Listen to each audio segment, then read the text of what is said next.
வணக்கம். இது forward message channel. நான் அருண். இன்னைக்கு தந்தை பெரியாரோட 142வது பிறந்த நாள். இந்த நாளில் தந்தை பெரியார் அவர்களை பற்றின பல்வேறு வதந்திகளுக்கு விடை கொடுக்கலான்னு நினைக்கிறேன். ஸோ பொதுவாக பொதுமக்கள்கிட்ட பரப்பப்பட்ட வதந்திகள் இருக்கு இல்லையா, அந்த வதந்திகளுக்கான விடைகளாக இந்த காணொளி அமையும். முதல் வதந்தி: பெரியார் தன் பெற்ற பெண்ணை மணந்து கொண்டார், தான் வளர்த்த பெண்ணை மணந்து கொண்டார், 12 வயது சிறுமியை மணந்து கொண்டார், 16 வயது சிறுமியை மணந்து கொண்டார். இப்படி பல வகையான வதந்திகள் இருக்கும். இதோட சேர்த்து இன்னொரு கேள்வியும் சேர்த்துக்குவாங்க. என்னென்னா, பெண் உரிமை பெண் விடுதலை பேசின பெரியார் குழந்தை திருமணம் பண்ணிட்டாரு, குழந்தையாக இருந்த ஒரு சிறுமியை திருமணம் பண்ணிட்டாரு. இப்படி இஷ்டத்துக்கு அடிச்சு விடுவாங்க. ஸோ இதுக்கான பதில் ரொம்ப சிம்பிள். என்னென்னா, பெரியார் பிறந்த வருடம் 1879, மணியம்மையார் பிறந்த வருடம் 1920. இருவருக்கும் திருமணம் நடந்த வருடம் அப்படின்னு பார்த்தீங்கன்னா 1949. அப்போ மணியம்மையார் அவர்களுக்கு 30 வயதும் பெரியார் அவர்களுக்கு 70 வயதும் இருக்குது. யார் இந்த மணியம்மையார் அப்படின்னு பார்த்தோம்னா, கனகசபை மற்றும் பத்மாவதி அப்படிங்கிற தம்பதிக்கு மகளாக பிறந்தவர் தான் மணியம்மையார். இவங்க வேலூரில் பிறந்தவங்க. வேலூரில் இருந்த கனகசபை ஒரு சிறந்த பெரியாரியவாதி. பெரியார் வேலூருக்கு போகும்போதெல்லாம், கூட்டங்களுக்கு போகும்போதெல்லாம் அவங்க வீட்டில் தங்கிட்டு உணவு அருந்திட்டு சில நேரம் அங்கேயே தங்கிடுற நிலைமை கூட இருந்திருக்கு. அது மட்டும் இல்லாமல் பெரியாருக்கும் கனகசபை அவர்களுக்கும் இடையில் கடித போக்குவரத்து அதிகமாக இருந்திருக்கு. ஒரு முறை பெரியார் ரொம்ப சலிச்சுக்கிட்டே கனகசபைக்கு ஒரு லெட்டர் எழுதுறாரு. இது மாதிரி எனக்கு உடல்நிலை ரொம்ப சரியில்லாமல் போயிட்டுருக்கு, என்னை கவனிச்சுக்கிறதுக்கு யாரும் இல்லை, கழகத்தை அடுத்தது நிர்வகிக்கிறதுக்கு ஆள் இல்லை அப்படிங்கிற மாதிரி ஒரு லெட்டர் எழுதுறாரு. இதை பார்த்த கனகசபை அவர்கள் திருமணமே வேணான்னு சொல்லிக்கிட்டு இருக்க மணியம்மை அவர்களை பெரியார்கிட்ட அழைச்சிட்டு போகிறாரு. பெரியாரோட உடல்நிலையை பார்த்துக்கிறதுக்கு மணியம்மையிட்ட கேட்குறாங்க. மணியம்மையும் சுய விருப்பத்தின் பேரில் அதுக்கு சம்மதிக்கிறாங்க. ஸோ பெரியாரோட உடல்நிலையை கவனிச்சுக்கிறதோட கழக பணியையும் சேர்த்து மணியம்மை அவர்கள் தன்னை ஈடுபடுத்திக்கிறாங்க. 1943 கனகசபை அவர்கள் இறந்து போயிடுறாங்க. ஸோ அப்போ மணியம்மை அவர்களுக்கு 23 வயது. ஸோ அதுக்கப்புறம் முழு நேர ஊழியராக கழக பணியில் இணைகிறாங்க. அதோடு சேர்த்து பெரியாரோட உடல்நிலையும் முழுமையாக கவனிச்சுக்கிற பொறுப்பையும் மணியம்மை ஏற்றுக்கிறாங்க. ஸோ இதுலேயே முன்னாடி வச்ச எல்லா குற்றச்சாட்டும் வதந்தின்னு நிரூபிக்கப்பட்டுருச்சு. அடுத்ததாக பெரியார் மணியம்மை திருமணம்.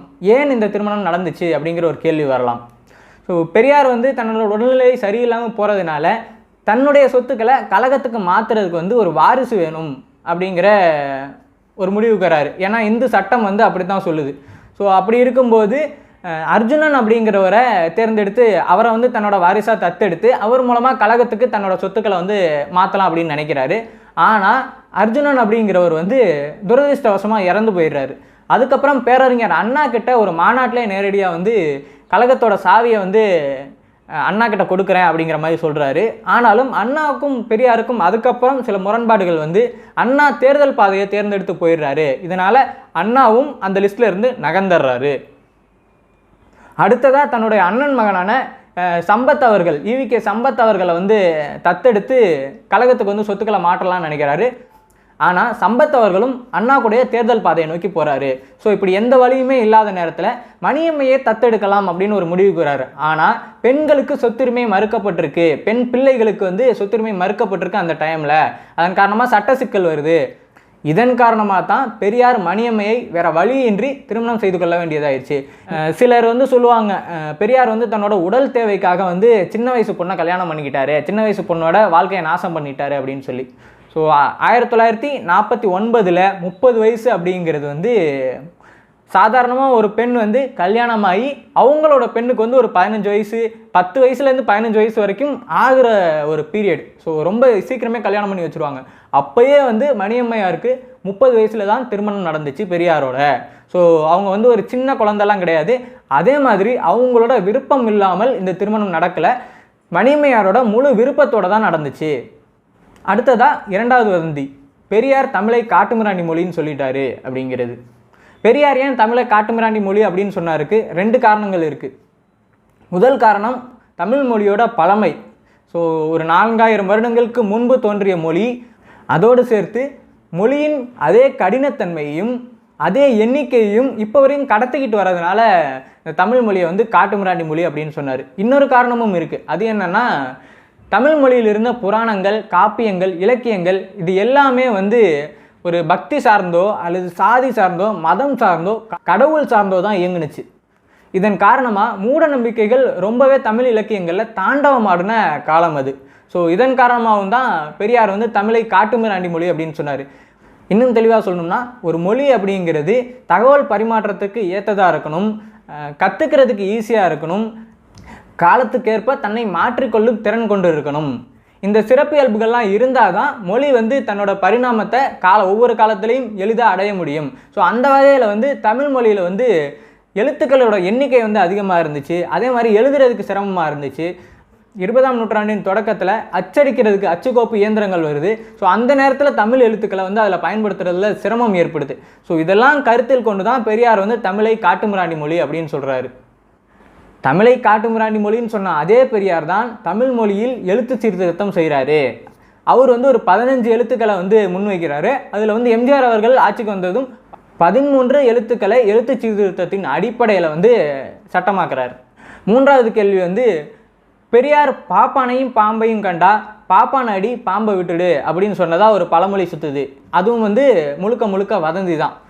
காரணம் என்னென்னா, வெர்டிக்ட்ஸ் ஆன் இந்தியா அப்படிங்கிற ஒரு புத்தகத்தில் வந்த பழமொழியை மேற்கோள் காட்டி, இதோ பாருங்கள் இவங்களே வந்து பார்ப்பனர்களை இப்படி சொல்லியிருக்காங்க அப்படின்னு மேற்கோள் காட்டி தான் பெரியார் சொன்னார். ஸோ அது காலப்போக்கில் வந்து பெரியார் தான் வந்து பார்ப்பானையும் பாம்பையும் கண்டா பாம்பை விட்டுட்டு பார்ப்பான அடி அப்படின்னு சொன்னார்னு சொல்லி திரிக்கப்பட்டுருச்சு. ஸோ இதுவும் ஒரு வதந்தி. 4வது வதந்தி என்னன்னா, பெரியார் தலித்துகளை புறக்கணித்தார், பெரியார் தலித்துகளுக்கு எதிரானவர் அப்படிங்கிறது. ஸோ பெரியார் வந்து ஒரு விஷயத்த சொல்லுவார், என்னுடைய பகுத்தறிவுக்கும் என்னுடைய சீர்திருத்த கருத்துக்களுக்கும் முன்னோடியாக இருந்தவங்க 2 பேர், அவங்க திரு அயோத்திதாச பண்டிதர் அவர்கள் மற்றும் திரு அப்பாதுரையார் அவர்கள் அப்படின்னு சொல்லுவார். ஸோ இதிலேருந்தே நமக்கு புரிஞ்சிருக்கும், பெரியார் வந்து திரு அயோத்திதாச பண்டிதர் அவர்களை தன்னுடைய தலைவராக மானசீக குருவாக ஏற்றுக்கொண்டவர் அப்படிங்கிறது. அடுத்ததாக காவல்துறை பணியிடங்கள் இருக்கு இல்லையா, இந்த எல்லா காவல்துறை பணியிடங்களையும் ஒடுக்கப்பட்ட சமூகங்களுக்கு, ஆதி திராவிட மக்களுக்கு வந்து கொடுக்கணும் அப்படின்னு சொன்னார். காரணம் ரொம்ப சிம்பிள், அதிகாரம் இல்லாததுனால தான் ஒடுக்கப்படும் மக்கள் மீது ஆதிக்க சாதியினர் வந்து வன்முறை நிகழ்த்துறாங்க. இதுவே இவங்ககிட்ட அதிகாரம் இருந்துச்சுன்னா ஆதிக்க சாதியினர் அவங்களுக்கு மரியாதை செலுத்த வேண்டிய கட்டாயம் வரும். அப்படிங்கிற விஷயத்துக்காக தான் ஒடுக்கப்பட்ட சமூகத்தை சேர்ந்த ஆதி திராவிட மக்களுக்கு வந்து காவலர் பணி முழுசையும் கொடுக்கணும் அப்படின்னு பெரியார் சொன்னார். ஸோ அவர் வந்து தலித்துகளுக்கு விரோதியாக இருந்திருந்தால் இப்படி ஒரு கருத்தை முன் வச்சிருக்க மாட்டார். இதோட சேர்த்து இன்னொரு விஷயமும் இருக்குது. என்னென்னா, தனி குலம் தனி பள்ளிக்கூடம் ஆதி திராவிட மக்களுக்கு இப்படி தனித்தனியாக வெல்ஃபேர் செஞ்சு கொடுக்கறத வந்து பெரியார் வந்து கடுமையாக எதிர்த்தார். ஸோ மக்கள் எல்லாரும் சமம் அப்படிங்கும்போது எல்லாரும் ஒன்றா தான் இருக்கணும்.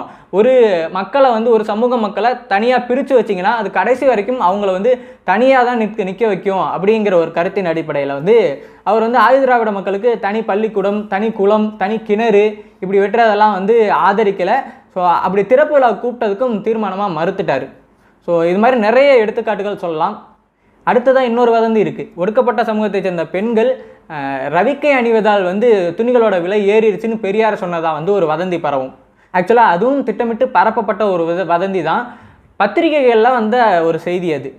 அதுக்கு பதிலாக அப்போவே வந்து பெரியார் கொடுத்துட்டார். பெரியார் ஆக்சுவலாக சொன்ன விஷயம் என்னென்னா, முன்பெல்லாம் வந்து ஒடுக்கப்பட்ட பெண்கள் வந்து மார்பில் வந்து ரவிக்கை அணிய கூட பயங்கரமான தடை இருந்துச்சு. ஆனால் இப்போ வந்து ரவிக்கை அணியாத பெண்களை காண்பதே வந்து அரிதாக இருக்குது அப்படிங்கிற விஷயத்தை தான் பெரியார் சொல்லியிருந்தார். அதை வந்து சில பத்திரிகைகள் திரித்து வந்து பெரியாருக்கு எதிராக நிறுத்த பார்த்தாங்க. பெரியார் அதை அப்போவே மறுத்துட்டார். கீழ்வெண்மணி படுகொலையில் கோபாலகிருஷ்ணன் நாயுடுவை பெரியார் ஆதரித்தார் அப்படின்னு ஒரு வதந்தி பரவும். கீழ்வெண்மணி படுகொலை நடந்த ஆண்டு வந்து 1968 டிசம்பர் 25ஆம் நாள். அப்போ வந்து பெரியார் சென்னை மருத்துவமனையில் உடல்நிலை சரியில்லாமல் படுத்த படுக்கையாக இருந்தார். அதுக்கப்புறம் 1969 அடுத்த வருடம் ஜனவரி 11ஆம் தேதி தான் அவரால் அறிக்கை கொடுக்குற அளவுக்கு உடல் நலம் தேறிச்சு. அப்போ வந்து இதை ரொம்ப தீர்மானமாக எதிர்த்து அறிக்கை கொடுத்துருந்தார். அதோடு மட்டும் இல்லாமல் ஜாமீனில் வெளிவந்த கோபாலகிருஷ்ணன் நாயுடு பெரியாரை சந்திக்க வந்தார். பெரியார் அவரை பார்க்குறதுக்கு தீர்மானமாக மறுத்துட்டார். அதோடு சேர்த்து உன்னோட மூஞ்சில் முழிக்கவே பிடிக்கல அப்படிங்கிற மாதிரியான ஒரு மூஞ்சில் அடித்த மாதிரியான வசனத்தோட பெரியார் வந்து தீர்மானமாக மறுத்துட்டார். அடுத்ததாக பெரியார் கடவுள் மறுப்பு மட்டும்தான் பேசினார் அப்படிங்கிற ஒரு வதந்தி இருக்கும். அவருக்கு நாத்திகத்தை தவிர வேறு எதுவும் தெரியாது அப்படிங்கிற மாதிரியும் வதந்திகள் பரப்பப்படும். பெரியாரோட வரியில் சிம்பிளாக சொல்லணும்னா, மனுஷன் மதிக்கணும், அதுக்கு எதிராக இருக்க எல்லாத்தையும் நொறுக்கணும் அப்படிங்கிறது தான் பெரியாரோட கான்செப்ட்.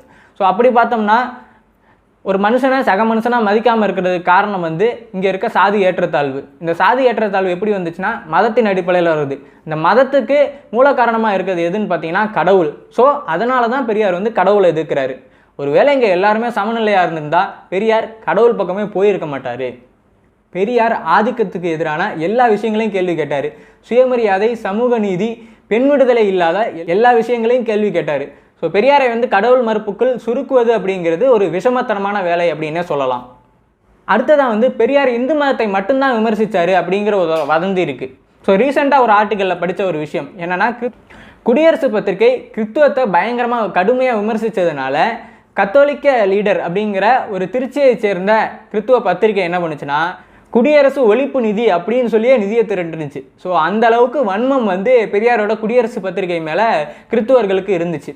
இதே போல் மதத்தை ஒட்டின இன்னொரு வதந்தினா, பெரியார் வந்து இஸ்லாம் மதத்தை மட்டும் ஏற்றுக்கிட்டாரு, இஸ்லாம் மதம் தான் சரியான மதம்னு சொன்னார் அப்படிங்கிற மாதிரி வதந்திகளும் இருக்குது.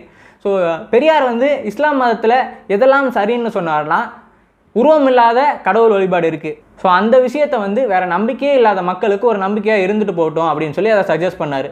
அதோடு சேர்த்து ஒரே கடவுள் அப்படிங்கிற ஒரு விஷயம் இருக்கிறதுனால அதை சஜஸ்ட் பண்ணார். ஆனால் இஸ்லாமில் உள்ள எந்த ஒரு மூட நம்பிக்கையையும் பெரியார் ஏற்றுக்கொள்ளவில்லை, ஆதரிக்கவில்லை. இதுக்கு ஒரு படி மேலே போய் இந்து மதத்தில் எவ்வளவு மூட நம்பிக்கைகள் இருக்கிறதோ அதே அளவுக்கு வந்து இஸ்லாம் மதத்திலும் மூட நம்பிக்கைகள் இருக்குது அப்படின்னு சொல்லி ரொம்ப தீர்மானமாக பதிவு பண்ணுறாரு. ஸோ பெரியாருக்கு வந்து இந்த மதம் அந்த மதம்லாம் பாகுபாடு கிடையாது. எந்த மதமாக இருந்தாலும் சரி, மனிதத்துக்கு எதிராக இருக்க எல்லா மதத்தையும் அவர் சராமரியாக கேள்வி கேட்டார். பெரியாருக்கு வந்து கடவுள் நம்பிக்கையில் இருக்கவங்களை வந்து பிடிக்காது அப்படிங்கிற ஒரு விஷயம். ஸோ இதுவும் வந்து வதந்தி தான். ஏன்னா பெரியாரோடு தமிழில் அர்ச்சனை செய்ய வேண்டும், கோவில்களில் தமிழில் அர்ச்சனை செய்ய வேண்டும்னு பெரியாரோடு கைகோர்த்து நின்றவர்கள் யாருன்னு பார்த்தா சைவ பெரியவர்களும் இந்த மாதிரி ஆன்மீக நம்பிக்கை உள்ளவர்களும் தான். அதனால் பெரியாரை வந்து கடவுள் நம்பிக்கை உள்ள மக்களுக்கு எதிராக நிப்பாட்டுறதுக்காக இப்படி திட்டமிட்டே ஒரு வதந்தி பரப்பப்படுது. இன்னும் ஒரு விஷயம் சொல்லலாம். பெரியாரோட நெருங்கிய நண்பர் வந்து ராஜாஜி வந்து ஒரு வைதிகத்தை சார்ந்தவர், கடவுள் நம்பிக்கை உள்ளவர், இன்னும் சொல்லப்போனால் மத நம்பிக்கை உள்ளவர். ஆனால் பெரியாருக்கு வந்து மனிதத்தையும் மதத்தையும் பிரித்து பார்க்க தெரியும். அதனால் தனிப்பட்ட மனிதர்கள் மீது பெரியாருக்கு எந்த ஒரு வெறுப்பும் கிடையாது.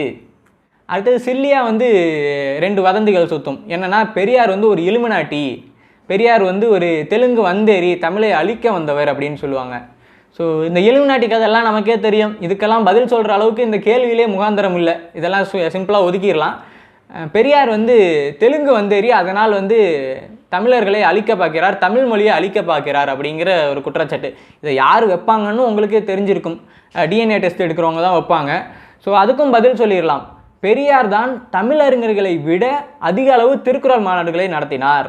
பெரியார் தான் கோவில்களில் அர்ச்சனை செய்வதற்கு வந்து தமிழில் செய்யணும் அப்படின்னு சொல்லி போராட்டம் நடத்தினார். பெரியார் தான் எழுத்து சீர்திருத்தம் பண்ணார். ஸோ தமிழை அழிக்கணும்னு நினைக்கிறவர், தமிழை புறக்கணிக்கணும்னு நினைக்கிறவர் இவ்வளோ விஷயங்களை தமிழுக்காக செஞ்சுருக்க மாட்டார். கடைசியாக ஒரு ஹைலைட்டான வதந்தி இருக்குது. என்னன்னா, பெரியார் வந்து சாகிற வரைக்கும் தன்னோட சட்டப்பைக்குள்ளே வந்து ஒரு பிள்ளையார் ஃபோட்டோ வச்சுருந்தார், சின்ன பிள்ளையார் சிலை வச்சுருந்தார், வீட்டுக்குள்ளே வந்து பிள்ளையார் சிலை வச்சு சாமி கும்பிட்டுக்கிட்டு இருந்தார். இந்த மாதிரி பல வதந்திகள் இருக்குது. இதெல்லாம் சும்மா பாட்டு சொல்கிற கதைகள் மாதிரி போகிற போக்கில் கிளப்பி விட்டு போக வேண்டியதான். யாரும் ஆதாரம்லாம் கேட்க மாட்டாங்க. கேட்டாங்கன்னா அவர் வச்சுருந்தாருப்பா, நாங்கள் பார்த்தோம்ப்பா, எங்கள் தாத்தா சொன்னாங்கப்பா, எங்கள் பாட்டி சொன்னாங்கப்பான்னு ஏதாவது அடித்து விட்டுடலாம். ஸோ அப்படியான இதுவும் ஒரு முகாந்திரம் இல்லாத ஒரு வதந்தி தான். ஸோ இதுக்கும் மேலே உங்களுக்கு ஏதாவது பெரியார் குறித்து கேள்விகள், சந்தேகங்கள், விமர்சனங்கள் இருந்துச்சுன்னா அதை கமெண்ட்டில் சொல்லுங்கள். நான் எனக்கு தெரிஞ்சதை சொல்கிறேன், தெரியாததை தெரிஞ்சுக்கிட்டு சொல்கிறேன். தொடர்ந்து பேசலாம். நன்றி.